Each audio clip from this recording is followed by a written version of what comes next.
भारत जोडो यात्रेनिमित्त राहुल गांधी मालेगावात येत असून दरेगाव ते मोतीबाग नाका येथे त्यांचा रोड शो होणार आहे। राहुल जी मणिपुर से निकलकर मुंबई का जो दौरा कर रहे हैं, भारत जोड़ो न्याय यात्रा ये महाराष्ट्र के अंदर 12 तारीख को दाखिल होगी। जो नंदुरबार के अंदर 12 तारीख को पूरा दिन नंदुरबार में रहेंगे। वहाँ से निकलकर दुंडाईचा मुकाम रहेगा। सुबह जो है धुलिया के अंदर सूरत बम्बई हाईवे के किनारे वालचंद बापू के जो होटल है वहाँ पर 4 एकड़ के ऊपर वहाँ पर महिला सभा होगी। और महिला सभा होने के बाद वहाँ से काफ़िला 1 बजे मालेगांव के लिए रवाना होगा। तकरीबन 2:30 से 3 बजे मालेगांव के अंदर राहुल जी गांधी हमारे नेता वो मालेगांव आ रहे हैं।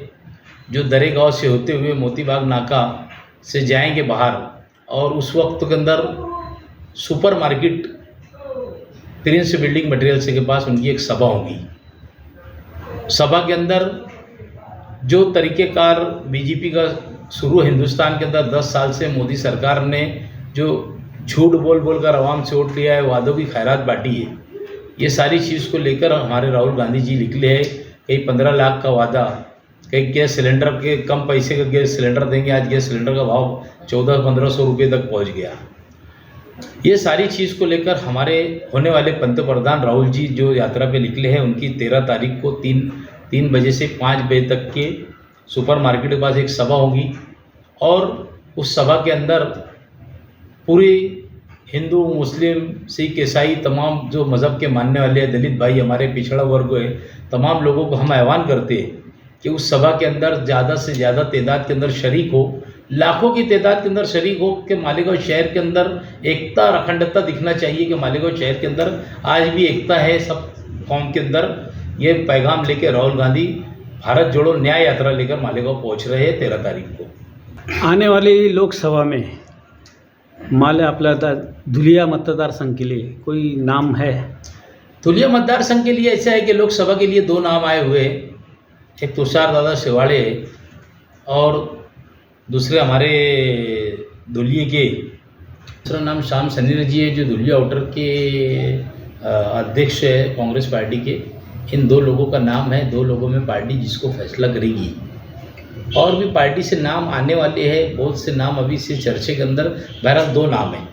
आप पार्टी के अंदर 2 नाम जो भी फाइनल करेंगी, किसी को भी पार्टी टिकट देंगी। हम कांग्रेस अध्यक्ष होने के नाते, एक कांग्रेस कार्यकर्ता के नाते, हम पूरी मेहनत से, पूरी लगन से जिसको भी पार्टी टिकट देगी हम उसका यहाँ मालेगांव शहर में काम करेंगे। कुछ मुस्लिम समाज के नेताओं ने ये आरोप किया है कि कांग्रेस पार्टी एक भी मुस्लिम उम्मीदवार नहीं दे रही महाराष्ट्र में, तो क्या यहाँ से ऐसा कोई उम्मीदवार नहीं है क्या? यहाँ पे वोटर है?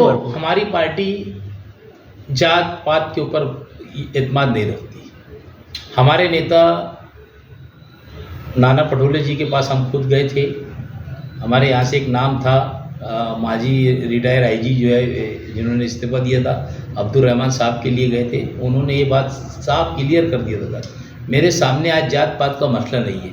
मेरे सामने सिर्फ वो मसला ये है कि राहुल गांधी कैसे पंतप्रधान बनेंगे और मोदी जी किस तरीके से घर जाएंगे। इस तरीके से मैं वो रूट को देख कर हूँ और हमारा सर्वे शुरू है।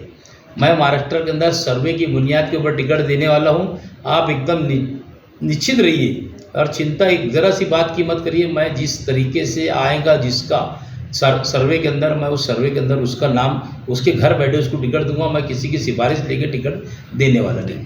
आज सच बात तो यही है कि आज जो माहौल 10 साल से मोदी जी ने बनाया है, आज संविधान खत्म होते जा दिख रहा है कहीं ना कहीं।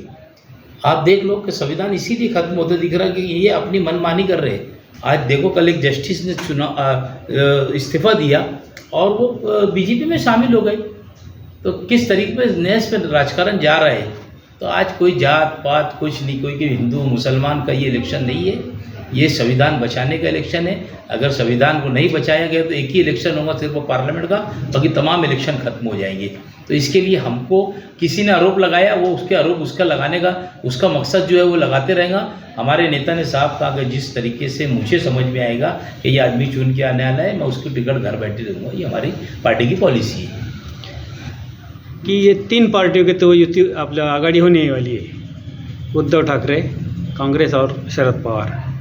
तो मुस्लिम समाज में उद्धव ठाकरे के बारे में जो रिपोर्ट है बहुत अच्छी है, तो क्या वाकई में है क्या, ये सिर्फ हवा है? असल में उद्धव जी को जो है ना वो सहानुभूति मिलने वाली, उन्होंने जो सीएम रहने के बाद जो काम किया है, हाँ, और उस वक्त तो कोरोना काल के अंदर जो उन्होंने काम किया है, वो सहानुभूति जो मुस्लिम समाज के अंदर उनके लिए जो बनी हुई है। और उसके बाद दूसरा जो मसला है उनके सामने, कि अगर मैं समझता हूँ सबसे ज़्यादा किसी को सहानुभूति और किसी को अगर सबसे ज़्यादा बेनिफिट मिलेगा, वो है उद्धव बाला साहब ठाकरे की शिवसेना। उनको मुस्लिम कम्युनिटी की भी वोट मिलने वाली है, क्योंकि महाविकास आघाड़ी की वजह से भी मिलेंगी, और उनकी जो सहानुभूति है उसकी वजह से भी उनको वोट मिलने वाली है। ये दोनों चीज़ की वजह से वो उद्धव बालाजी साहब को जो है ना, वो सच मानो में भी उनकी पोजीशन मैं समझता हूँ महाराष्ट्र के अंदर अगर कांग्रेस पार्टी 1 नंबर के ऊपर रहेगी, तो 2 नंबर के ऊपर उद्धव बाला साहब ठाकरे की पार्टी रहेगी महाराष्ट्र के अंदर। इस तरीके के नतीजे आएंगे, आप देख लेना।